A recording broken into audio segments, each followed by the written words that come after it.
Hi, I'm Brad Knowles, producer of Friday Night Flies, hosted by Scott LeBoldis and Scotty Holmes. Enjoy the show. Sure.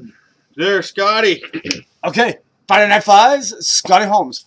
That was a great tie by Scotty LeBoldis. That's an awesome pattern. I'm just hoping that I can get some of that yarn so I can tie some of them up for myself. We need to get yarn. You need to get some of that uni yarn, eh? Huh? Buddy, there's a whole whack of new stuff coming in. It should be here, I'm thinking tomorrow. Oh, yeah? You know what? So what kind of parcels arrive on Saturdays or Sundays? Buddy, when'd you get that? Uh-huh. You got to show the viewers. Oh, see that? That's the dubbing spinner that we've been talking about the whole time. The dubbing spinner. Zach's been on us like a bad rash about getting one of these things. And it works really, really well. Yeah, thanks for filling us in. Yeah, okay. So tonight I'm tying the GPT jig, which is the golden pheasant tail. This is the golden pheasant tail right here. That is the complete tail. I bought the complete tail. As I was just saying to Scotty and Brad, I got this tail. I think I got it for like $10, the whole tail. So I'm not just buying 2 feathers. I get the whole tail. Plus I get all these little feathers down here that I get to use as well. I don't know how we fluked out and got that fly right in the middle of the screen. Sorry to interrupt. We didn't even do any setup, eh? No. Is it in the center? Yeah. Okay. Well, I might have to do some minor adjustments. Okay, but anyways, yeah. So this is patterned after the classic pheasant tail pattern, using the pheasant tail for the tail, using the pheasant tail for the thorax, using the pheasant tail for the wing case and for the legs.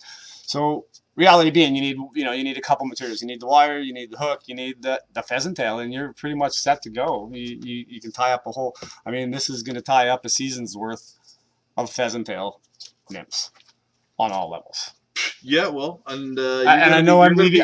You're not going to be, because you're leaving one of them strands here for me. So okay. So anyways, yeah, I'm going to leave some of it for Brad. But the unique part about this pheasant tail, as opposed to regular pheasant tail, is the modeling. Yeah, you look at it when you break these down. It's got this really unique. You know what? Honestly, I thought it was Lady Amherst at first. It kind of looks like it's got a little bit different pattern to it, right? Except it doesn't have bars. It doesn't have bars, but as you break this down, it does give this little black and lighter breakup to the whole pattern, which really gives it I think a nice attraction to it. I'm with you. Let's go down to the fly. Let's go down the fly. We got a big show tonight. So okay, so are we centered? Are we good to go? It's actually pretty centered, but you know what? It just needs a little bit of tweaking on the focus. Okay. Okay. So you ready? Yeah. Go ahead. Okay. So there we go. There's the fly, sitting in the way that it rides in the water. I mean, that's the way it's going to be riding. Is like that. Give her a quick little spin. As I would say, that's dead sexy. Dead sexy. Okay, so we're going to get that out of there, and we're going to get started. So we got our hook in the vise. When you tie these, you don't tie them the way that they ride. You tie them the same way that you tie every other fly. Get rid of those glasses. So there's my thread. I'm tying it in red, and classic pheasant tail. Sometimes has a red tag on the end, and I'm choosing to put the red tag on the end, a little bit of added attraction. So we're going to get our thread base down. You were going to tie last week. What was the issue? What was the issue? Oh, it was your damn birthday last week. That was the issue. You guys were all done when I showed up. Oh, that's right. We were out of here by 6 o'clock. Yeah, you guys were ready. You guys were on your way for dinner. It was my damn birthday. Yeah. Okay, so we got our thread on. We're gonna bring it back up to where we're gonna start with our tail. For the tail, I try to use some of the lower down fibers. They're a little bit stiffer. They're a little longer, usually bushier. Well, it gets longer through the middle, and then it gets shorter as it goes back to the top. Yeah. So what I'm after is some of the fibers down low down here, and you're probably looking at, I don't know, maybe that did not come out of there very nicely, but that's okay. We're probably looking at a good, I'd say a good 15 or so fibers. Just sort of stack them. They don't have to be perfectly stacked. And we're going to get that. We want that on top. We want the tail to be about 2/3 of the length of the hook, which is again a little bit longer than the classic pheasant tail. It's usually a little bit shorter and a little bit bushier. Is that who you gave a shout out to before on Nelson? Yeah. So we're going to keep that on top. Yeah, man. Good time.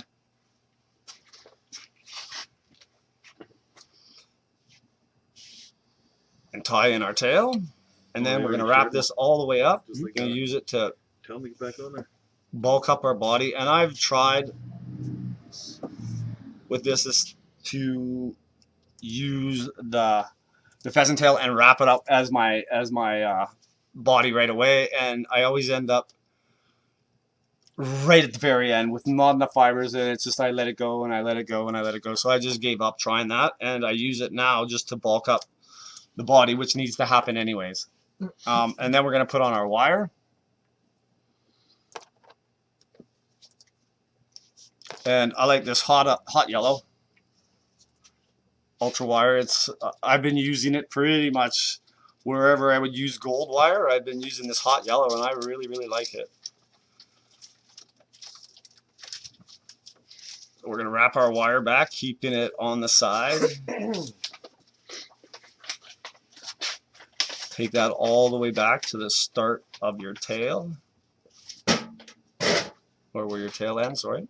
And then we're going to wrap it back up, get rid of this little, rid of that little tag end there of the wire. And then we are going to, I'm just going to spend a little bit of time with the thread, and I'm going to build up the body just a little bit at the top. Actually, just a small thing this time. Just to keep that bead in place so it doesn't move.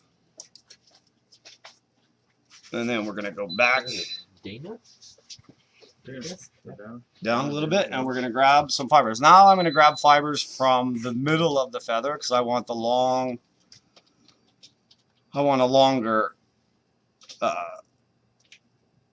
feather. Those ones there would even still be too short to be able to wrap up as my body. And I think right here, right now, I have about 15 fibers. And I'm going to tie them in. I'm basically going to make them the length of the body just to keep, again, my uniformity.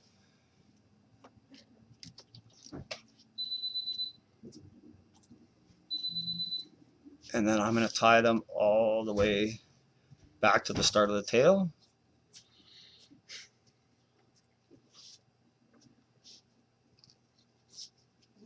And then we're going to bring our thread back up.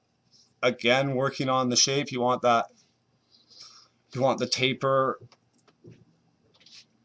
going up towards the top of the bead. And then we are going to wrap these fibers in there, and a few of them are going to break away. Try not to be too particular, just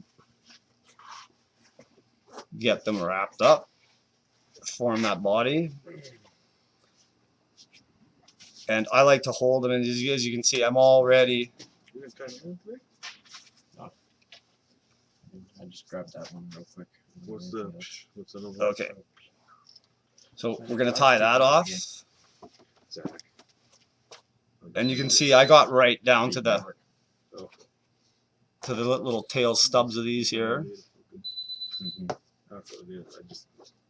I'm putting my tongue into peanut now. Yeah. Because Okay, and then we're going to wrap our wire up. he's passionate. Yeah. Probably 4 or 5. He gets to sit at work. There's 4. All day. The 5th we probably won't see because I'm going to back wrap that, but I'm going to bring it up. Go for it. And bump the camera. And then we're going to tie that off. Don't do it by order. It sucks. Yeah, that's what I was saying. Like you wanted this mass and all. Yeah, it's all good once you just. Oh, yeah, I'll have to Okay, put that in. so there we go. We got that all in there. And then now we're going to go back to the pheasant tail again. 50 supplies. It's like same one. No variations. And here I have 2, 4, 6, 8, 10, 12. Again, about 15 fibers. And I'm going to tie them in. I bet.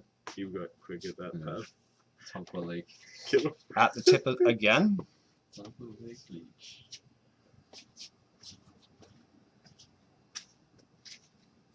Scotty, that feather looks so good on there. It does. What's that? That feather, feather looks so good on there. So We're gonna get you a new fish finder hat too here soon. You've been wearing that one in the kitchen, haven't you? I don't know, you wear your chef's hat. So we're gonna bring it back just a little bit more. You don't have to. I like to have it a little bit bigger so that you can actually see the wing case, where it tends to just sort of blend into everything. And then now I'm gonna put on my. Oh, sorry. I'm gonna put a little bit of dubbing on there first, and then I'm gonna put on my legs.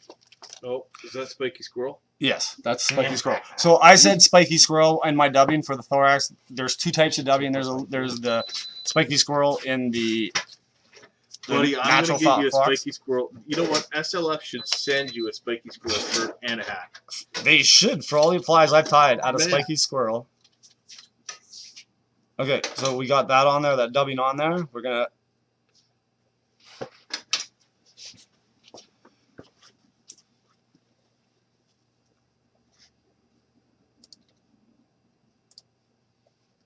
put a little bit of dubbing on there, maybe a little bit more. Wow, man.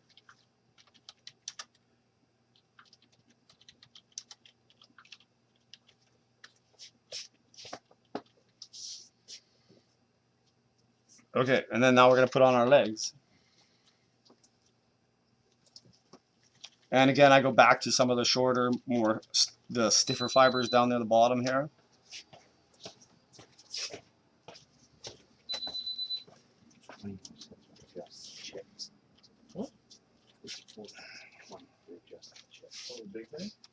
And I want my legs, I mean, again, I want my legs to come back to sort of about the start of the tail. 620 for the top as well. Oh.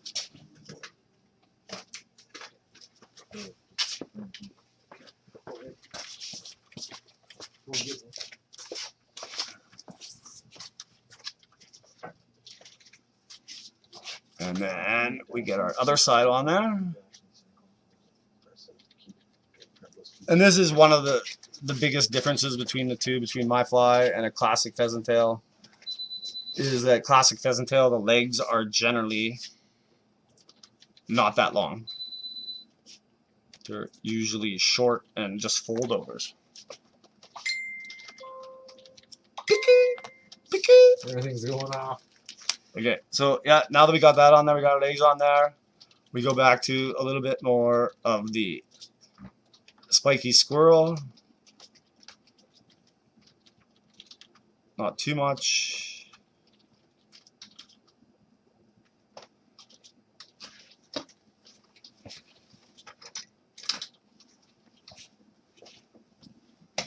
Sort of take a look, see how that looks.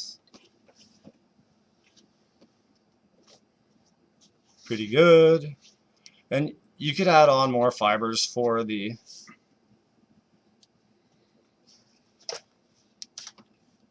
and right here I'm going to whip finish, and you know why that is because more than likely that wing case is going to get shredded by the first couple of fish that eat this fly, and even if the wing case is gone, as long as it's still tied off and secure, I can still fish the fly. Yeah, Rich Woodhull says that long legs are usually preferred. Either way, All the pheasant tails that I've ever bought always have short legs in the front. At the front. it depends. Depends on what you're mimicking. Yeah.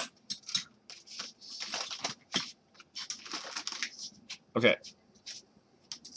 So there we go again. We got that on there. We're going to give some really good securing wraps on that. Again, I'm going to whip finish it. You know what you is?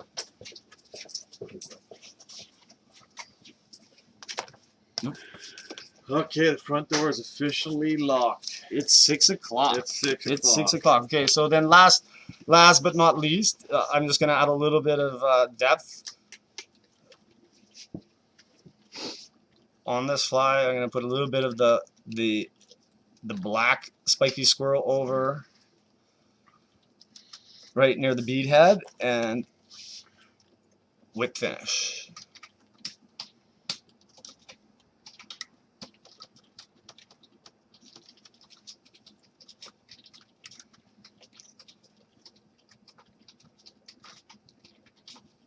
You have to kind of make sure that you get the thread in and around that bead. Okay, pretty good. I'm happy with that. And again, as Scotty said, you know, a little bit of head cement. I'm not the biggest head cement guy. Give us a little rotation on that. Let's see the back. That's the belly. Keep her going. Let's have a look at the back. Bingo. Okay, so Rich, from the side profile, it does not show you the length on those legs, but I mean those are pretty lengthy legs as far as I'm concerned. When you compare it to the overall length, it didn't look like much for legs when you were on the side profile. Oh, okay. To tell you on it, like from what we're seeing here. Out. Right. Yeah, but I'll tell you right now, that fly is going to kill him.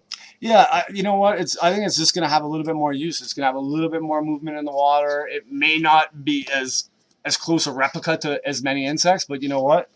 The colors are there. The weight is there. Oh yeah, it's going to catch fish. 100% it is. Yeah. So there you go. That is the GPT jig, the golden pheasant tail jig.